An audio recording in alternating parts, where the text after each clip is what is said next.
Yo, what's up, everybody? It's Justin live from B2B Vault, the Biz to Biz podcast, sponsored by Nationwide Payment Systems, hosted by this guy, the dusty roads of payment processing himself, Alan Copel.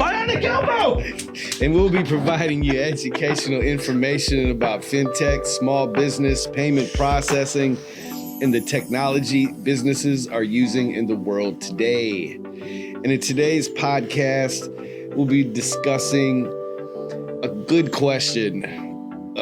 Is it money? Would you take money, more money, or over experience? So it's a good question, and it's a loaded question. You can look at it a couple different ways, for sure. Well, I guess that you would go by the time in your life, right? I mean, we're going to get into it. Yeah. But how are you doing? I'm doing pretty good. It's raining outside. I like the rain. So Rocky's not too happy. He doesn't like rain. No, Rocky doesn't like anything besides dog treats. He loves his dog treats. And his dad. And he likes when Anna gives him burgers. And cheeseburgers, yes. What's happening with you? Hey, man. Life. Life is life, and dude, and I'm a lifer. So shout out to all my people on death row. Come to death row, man, if you don't want your manager dancing all up in the videos, taking all the limelight, all that. Anyway, I don't know. That's a Suge Knight reference. Do you know who Suge Knight is? Yes, I know who that is. Yeah. And he didn't murder Tupac. Apparently Puff Daddy did. They arrested some other guy. Well, Keefy D, he got hired by Tupac. I mean, hired by Puff Daddy. Puff to, this is, hey, man, I don't know nothing. We don't know anything. I don't know nothing. Just what's in the newspaper. Yeah, I just know, I'm just here, glad to be here, man. You know, I woke up this morning. Some people didn't, so we're here, man. Got to make the best of every day, no matter what you're going through. My teeth hurt. My shoulder hurts. Dealing with some stuff with my kids, I mean, it's just, you can complain all you want, dude, but at the end of it, I don't want to say no one listens, but it doesn't matter. You gotta keep fighting, go through them trenches, dig into that foxhole, man, and, keep on persevering, persevere or quit. I'm not quitting no time soon, but, yeah, man. So, money over experience. Now, right now, you asked me that question. I'm taking the money. Okay. You know why? Because I need it. I got grandkids, and my kids, I still got 2 at home. Life is not easy, but so I was thinking about this question because being a web developer and involved in multiple startups, just, being a part of tech incubators back in Milwaukee, always being involved with like entrepreneurship, right? There comes a time when you are like, either you fall in love with a project, right? Or you meet someone that is extremely passionate about what they're doing, but they don't have the funding yet. Right. So in that sense, I'm going to take that experience, right? Right. Like, cause you're going to learn, you're going to grow, you're going to gain, knowledge, your network will expand, it'll take you out of your comfort zone. It's all around good thing, right? Like, I've done this before. Is it easy? Hell no.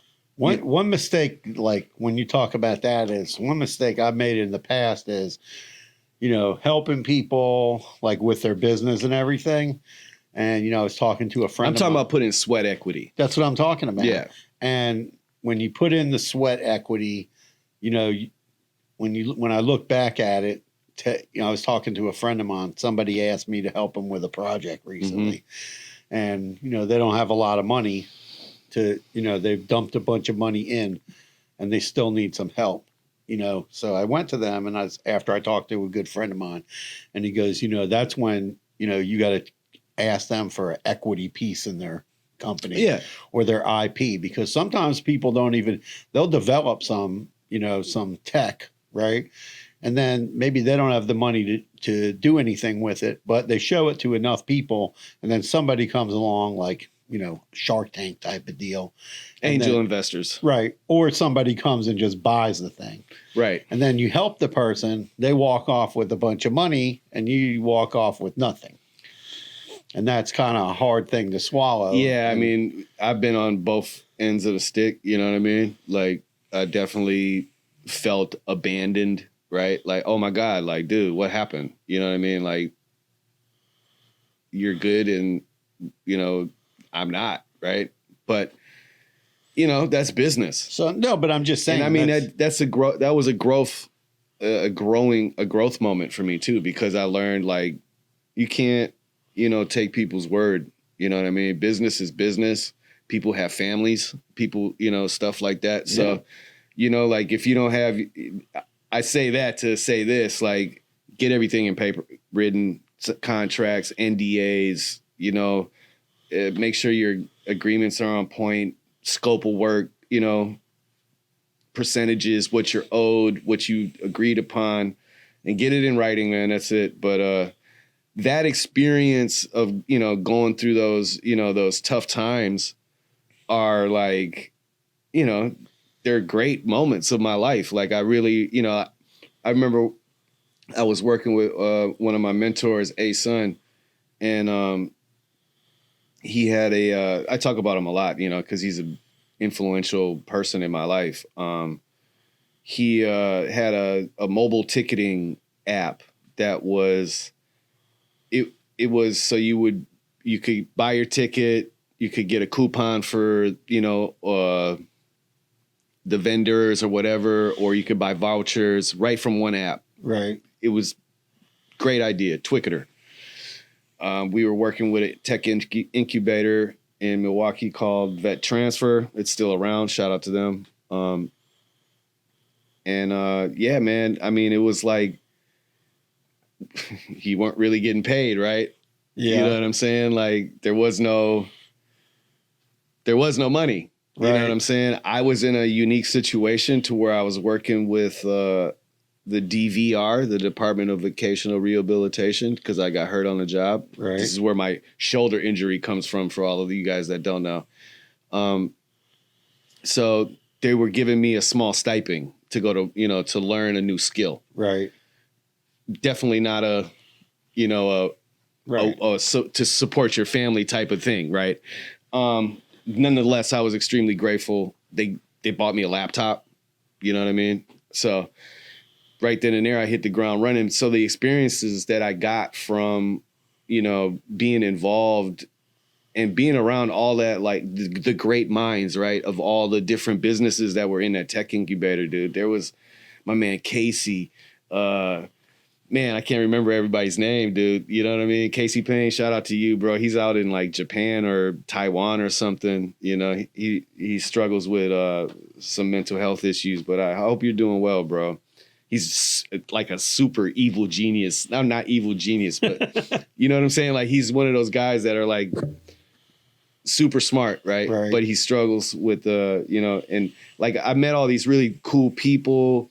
I had an opportunity to buy Bitcoin before it was, all of us passed. Like, I'm talking like when it was $25. Yeah. You know what I'm saying? And, yeah, that was crazy. So that's like almost 13 years ago, 14 years ago, really. And all those great things that I learned from being around all those different type of businesses, molded me into, who I am today, right? As far as how I operate with business, the way I take on projects, who I work for, those types of experiences, you can't put a value on it. You know what I mean? No, because you can't put, like, we pay all this money to go to school, right? Right. And there's a value put on that. But the real value is the experience you get from implementing those things that you learned. So, like, I learned so much while I was there. I never really had a chance to implement it, right? Because I'm working on other projects. So then when I started my own business, I won't say I hit the ground running, but I hit the ground walking at least, Okay. you know? Like, when I was in earlier in my life, I wanted to be a chef. So I went to culinary Oh, we school. know. I went to culinary school, and I took a job and I worked at this place, and they didn't pay, they were like the lowest paying of all the jobs you could get. Right. Right. But, they had every single department, in the building where I was working at this private club called Capital City Club. And I got exposed to top chefs because it was like a private restaurant. There was no Just real golf quick course. before you get finished. Yeah. I just wanted. They were talking about this on NPR yesterday. The Palms, back in the day. Do you remember that? Yeah, the restaurant. And it was like a club too. Yeah, it used to be a private restaurant. And that's where like Sammy Davis Jr. Everybody would go. Like Sam Cooke. I mean, like people from back in the day, and they would like perform there and stuff. And now there's like houses there. They tore it down, and there's houses where that used to be. I don't know about that. There's restaurant. I don't know, in Miami. Yeah. No, back in the day in Miami when I was growing up down here, I mean, you had like the Deauville Hotel, you had the Diplomat Hotel, you had the Eden Rock, the Fontainebleau, and my dad had a clothing store, and all like, Sammy Davis Jr. Right. and all. That's what made me think of it, because I remember you talking about Sammy Davis Jr. and they mentioned like Sam Cooke. Oh yeah, all Marvin these people. Gaye. I didn't like, even know. They were talking about all kinds of people, and I'm like, what? Oh yeah, they used to and perform. They tore this place down? Yeah, they used to perform. There was about probably the reason why they were talking about it was because he was saying in perspective that the corner that it was on is now like 8 houses. I'm sure. So like that's a big club. 8 houses on a property. That might have been a hotel. I don't know. No, but I'm just saying, like back in the day, you had all of these hotels, right, and nightclubs where all these like pretty famous people. I mean, we used to have the Jackie Gleason show and the Jackie Gleason Theater. A lot of gangsters. And back and like all those guys, my dad owned clothing stores on Miami Beach, and they would come in there. I remember I would tell their big gazelles on.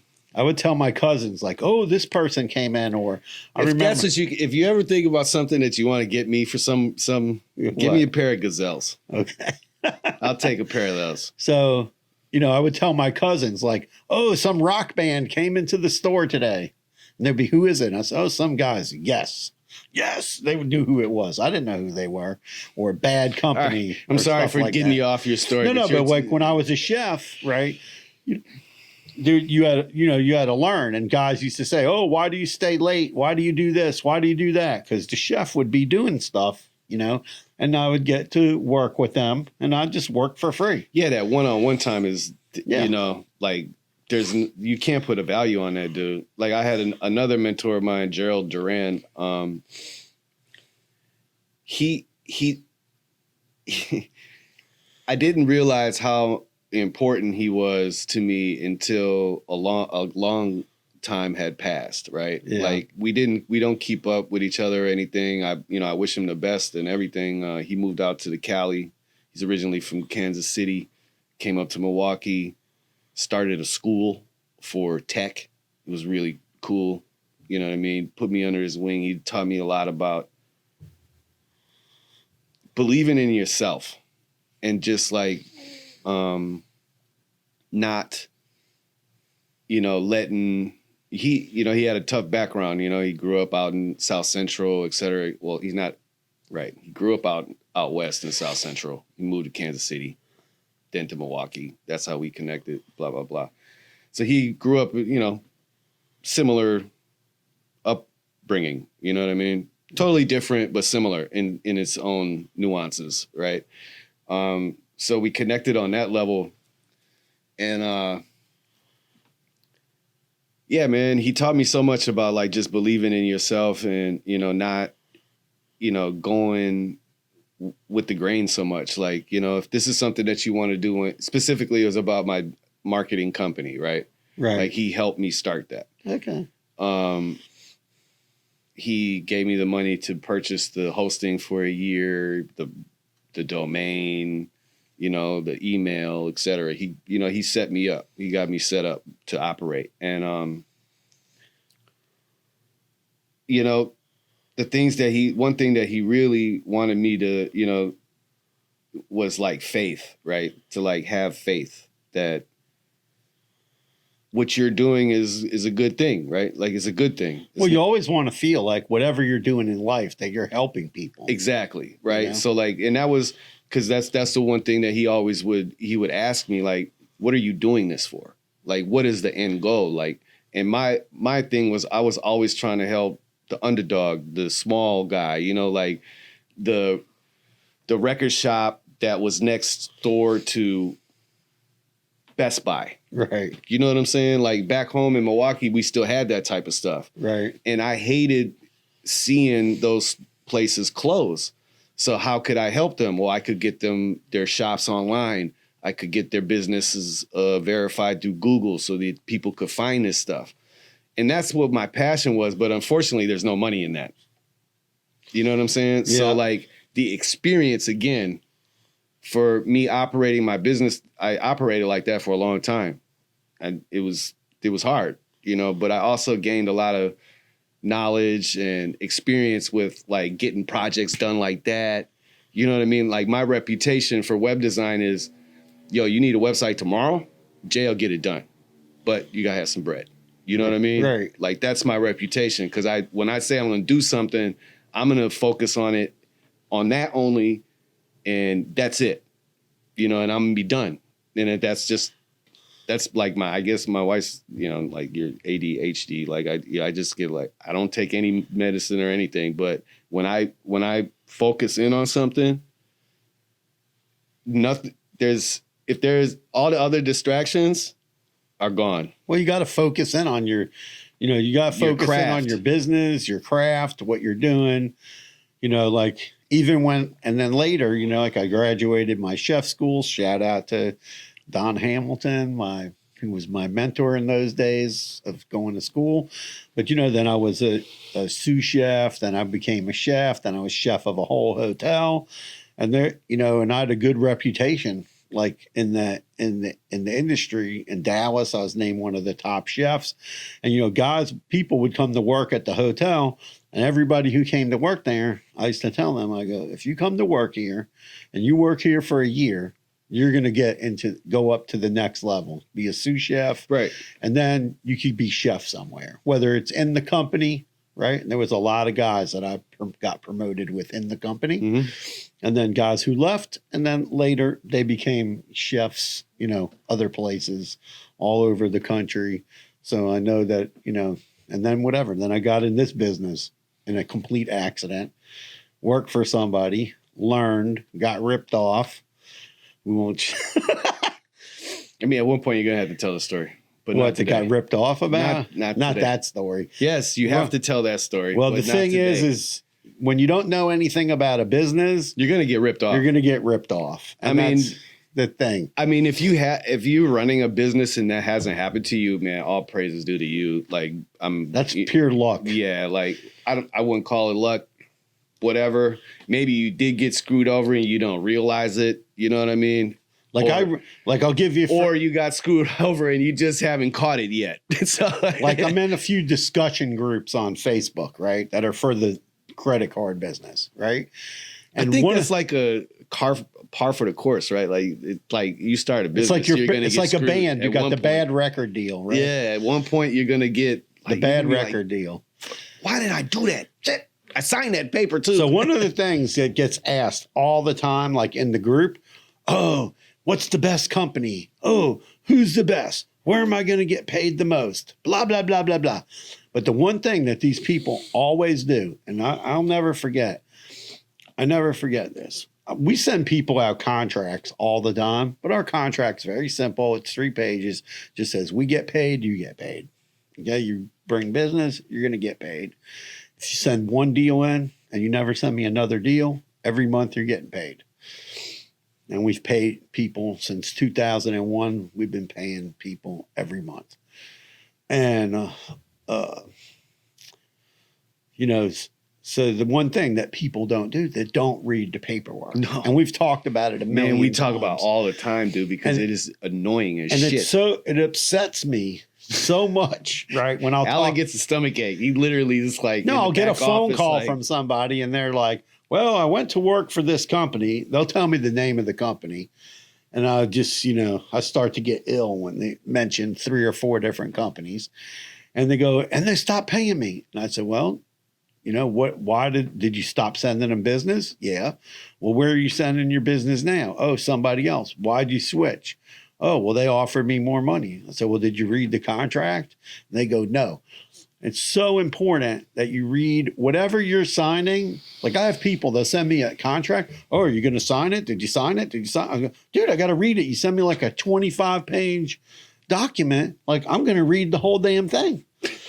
And if I start to find 2 or 3 things in there that I don't like, I stop reading it because I already know that there's going to be more. a bunch of stuff, and I'm gonna have to give it to my lawyer and pay them $500-600, and then I'm just going to get a stomach ache. And if they're going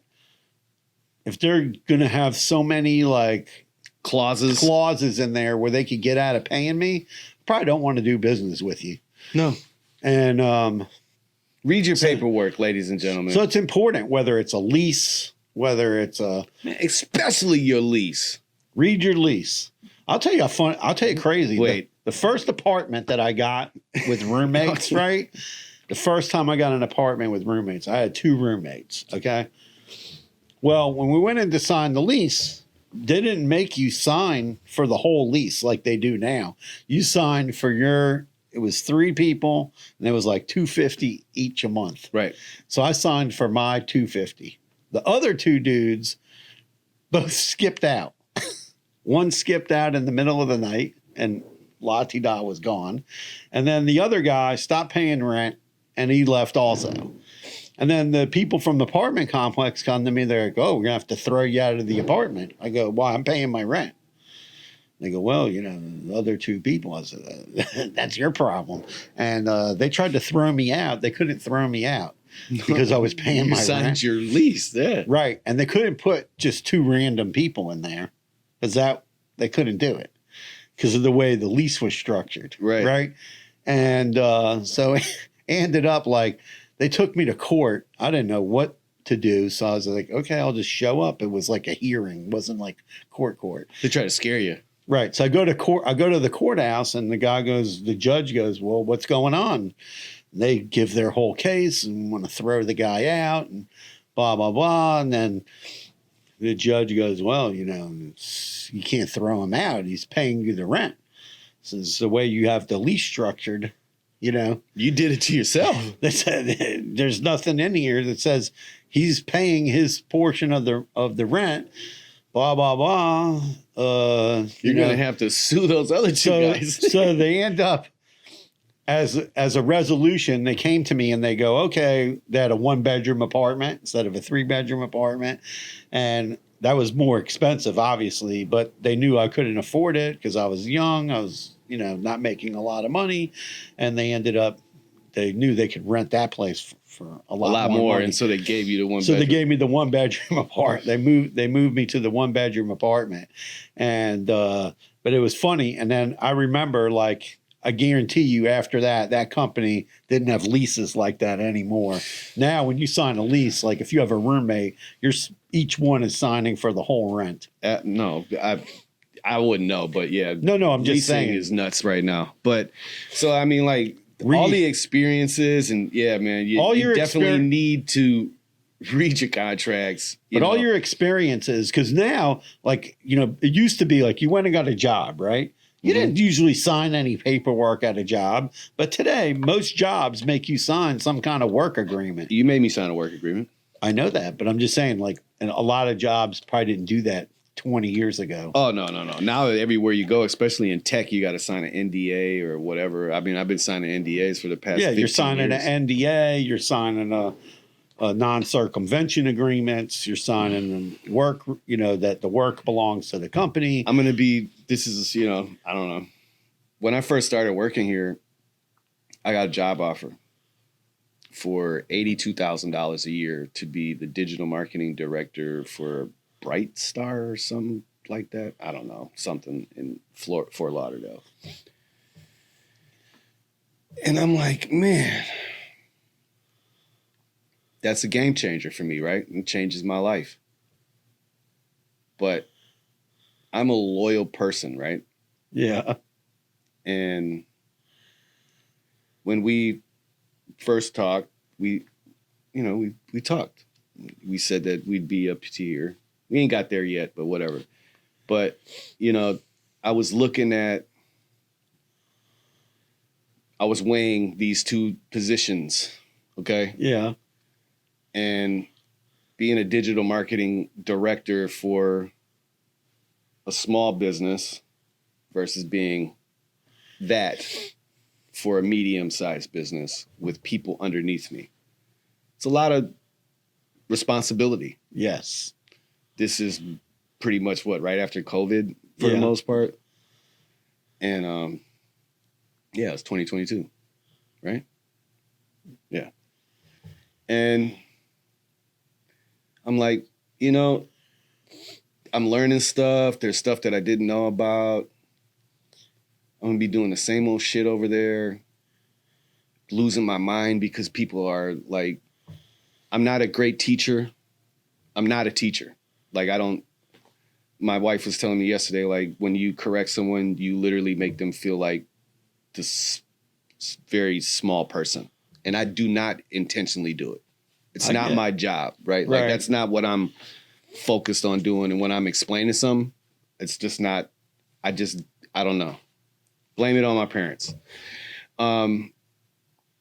So I declined. The owner of that company, I can't remember her name. I hope she's doing well. She was like sad. She was really sad. We had like 4 interviews, blah, blah, blah. I was supposed to come and see her. My wife, because I'm a loyal human, right? So I'm like, yo, this woman wants me to come work for her. So I have to talk to my wife about it. Like, this is weird. Like, she approached me. It was all like really random stuff, like LinkedIn. And then I got a text message. I'm like, whoa. Anyway, I declined and I stayed, and I don't regret it. I've learned a lot about the payment processing industry. This is our 200th podcast. I'm going to therapy. All these other things, like, that we take for granted, I would not have been able to do working at that agency, right? Right. So I took experience over money. I don't know where that leads us, but you know what I'm saying? Like, I'm just trying to make more money. So we're all trying to make more money, right? But it's important to have a positive experience throughout the day too, right? So like, believe me, I've been offered jobs where someone's come to me and go, hey, we'll buy your residual stream, right? Or part of it. And then you can come work for us. Right. And I'm like, dude, I would be the worst employee. Like, I get up in the morning and I do my thing and I roll in here when I feel like it. But I'm working the whole time. Exactly. But if you work for somebody and they say, be at work at 8 o'clock or 9 o'clock in the morning, guess what? That's what you got to do. And then they say, oh, I want a report and I want this and I want spreadsheets and I need analytics and I need all this kind of stuff. You got to go and produce all of that stuff. Yeah, man. And that can be difficult, and certain, that can be difficult to, you have to weigh it out. Sure, I could have got more money, but then I would lose my freedom. Yeah, having a business and then going to get a job, it's like, that's the freedom, right? Like, anyway. But pardon me, man. Thanks for listening.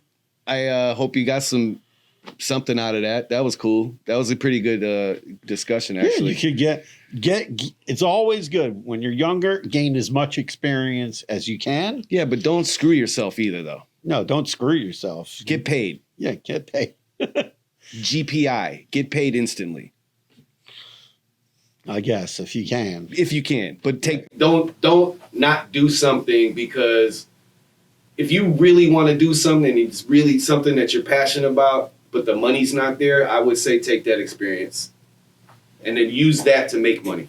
Yeah, then use that to leapfrog into your next position, or maybe a business, because there's it's all out there. People, you have to commit yourself to grow. You have to grow and keep learning and all that. And that's why we do the podcast, because we're passing on our experience in life and business and sharing it with other people, the struggles we've gone through, and then spit it out. The struggles we've been through. That's it. I've been through struggles in my life too. Yeah, no doubt. And up and downs, and and the same thing. Everybody out there is trying to make money amongst everything, and you have to weigh out money, experience. And sometimes the money is not worth what you might have to do. All money ain't good money. Right. What you might have to do might not work out. So peace out, carpe diem. Hope you enjoyed the pod. Hit subscribe, like every Wednesday and Friday for the most part. We might miss a couple of them, but yeah, man. Peace. Peace out.